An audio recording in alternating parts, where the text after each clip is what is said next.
Hello friends, what's up everyone? The Fight Club is bringing you more wrestling news. Join us as we dive into the WWE news stories and rumors you need to know, including details on DA's departure, Caleb Braxton rejecting WWE, the SmackDown Set Change tonight, big plans for Bryan Danielson, and did Tony Khan make an outrageous claim?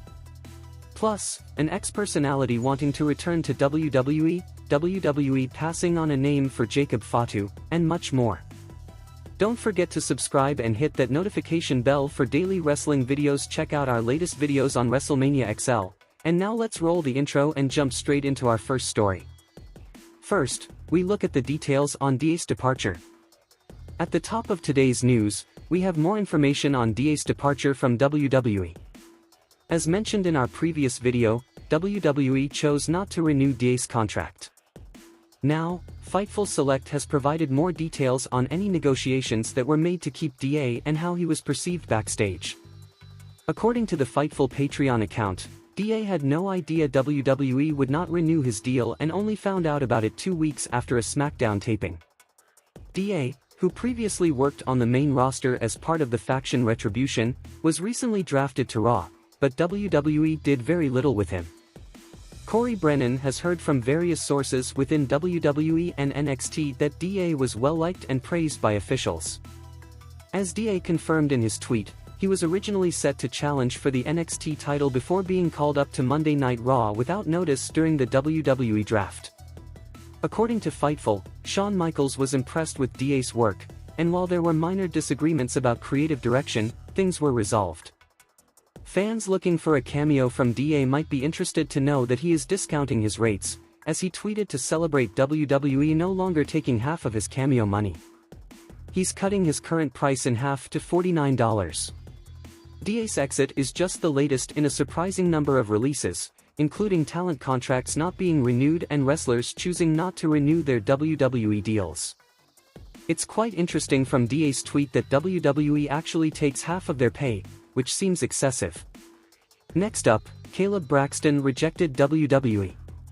Speaking of contract extensions, Dave Meltzer reported that WWE personality Caleb Braxton chose not to renew her WWE deal. WWE and Caleb Braxton were in talks for a renewal, but she decided not to sign a new deal.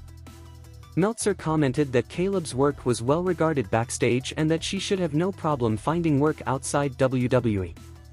Next, WWE is changing up the SmackDown set. If you tune in to tonight's SmackDown, you might notice a change in the set as WWE brings the blue brand to Madison Square Garden. PW Insider's Mike Johnson reported that WWE will be using a scaled-back set for Friday Night SmackDown at Madison Square Garden to open up more seats for the show. WrestleTix recently reported on the setup for Friday's show and how many tickets are left. Currently, there are only 1,414 tickets left. Ringside News reported that the show is going to be a smash success in terms of ticket sales, with 16,646 tickets distributed, surpassing WWE's last appearance at the venue, including the Holiday Super Show on December 26, 2023, which had an attendance of 15,831. This is the latest reminder of how WWE can seemingly do no wrong when it comes to the business end of the company. Next up, big plans for Bryan Danielson. AEW wrestler Bryan Danielson is expected to step into semi-retirement soon, but according to a new report from The Observer, Danielson isn't going out with a whimper but with a bang.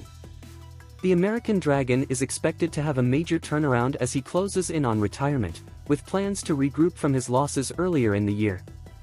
With Danielson competing in the Owen Hart Cup, it's possible he could win it and earn an AEW World Heavyweight Championship match at All In, perhaps closing out his full-time schedule with one last world title win.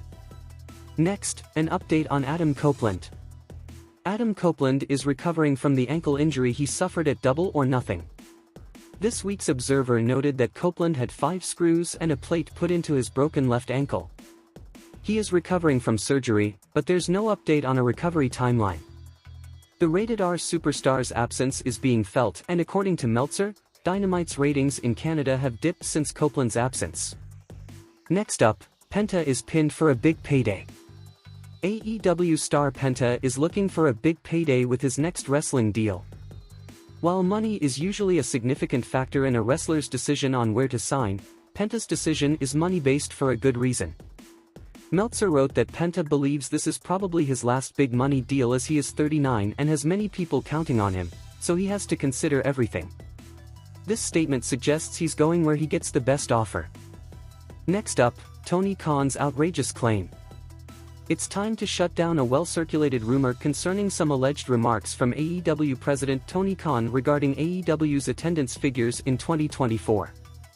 Khan recently appeared on Fox Business to discuss AEW, including negotiations with their current TV partner, Warner Bros. Discovery.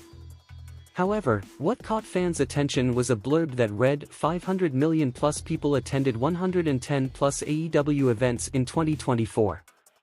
This impressive number would make any sports or entertainment organization ecstatic, but it turns out to be untrue. According to Fightful Select's Sean Ross Sapp, Khan said nothing like this during the interview. It was an error from Fox Business, and people claiming it was from Khan directly are operating in bad faith and didn't look into the interview. Zarian posted a video from the interview clarifying what Khan said and how Fox Business made the mistake. While fans are used to promotions exaggerating attendance figures like WWE, only a die-hard AEW hater would think Khan was trying to peddle this astronomical number as accurate. Next, a WWE superstar is seconding a UFC fighter. Rumors of WWE and UFC doing some crossover promotion appear to be true as WWE superstar Shinsuke Nakamura will reportedly be cornering Rinya Nakamura in his UFC 303 fight Saturday. You may recall rumors that TKO Holdings wanted to create more corporate synergy between its companies, UFC and WWE.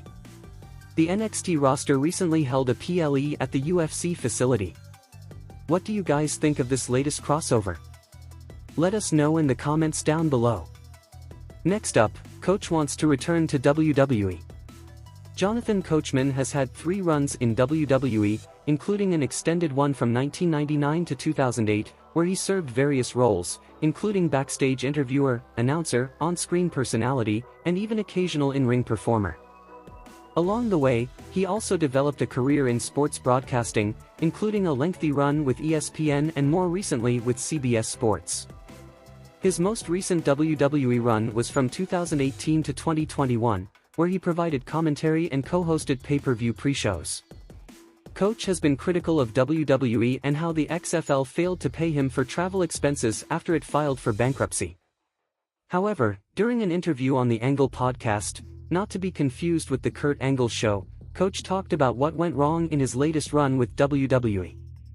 He said, "When I returned, I wasn't treated well by certain people. Maybe they were jealous of my role in commentary. I tried to play the ESPN guy, which was a mistake." Coachman discussed what his best role in WWE was and whether he'd be open to a return. "My best self is a heel coach, talking trash and getting physical. There's no reason I can't do that in 2024 and still maintain my credibility in sports hosting. If I go back, I'd be open to it, but it won't be as a straightforward announcer. That's not me. Some people didn't want me there, and it was like being in a 3-person announce booth where no one cooperates. It was all about self-interest, and I got shut out." Coachman also discussed Vince McMahon's expectations for him and how they clashed with reality. "During my first decade with WWE, I missed only one Monday night out of 520, but in 2018, I had a golf contract and had to miss 5 Mondays. Vince got upset, thinking I didn't want to be there, but I already had the golf deal when WWE called me back.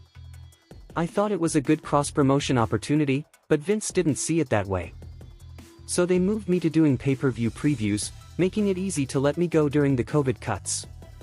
Do you think WWE has any interest in bringing back Coach? Let us know in the comments down below."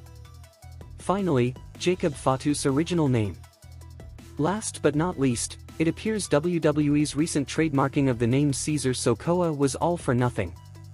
Dave Meltzer reported in this week's Observer that with Jacob Fatu debuting under his own name, WWE taking out a trademark for the name means they will not be using Caesar Sokoa. Caesar Sokoa was the first idea for Fatu's name, but they decided to keep his real name, which is surprising. Meltzer also noted the difference in how WWE treated talent during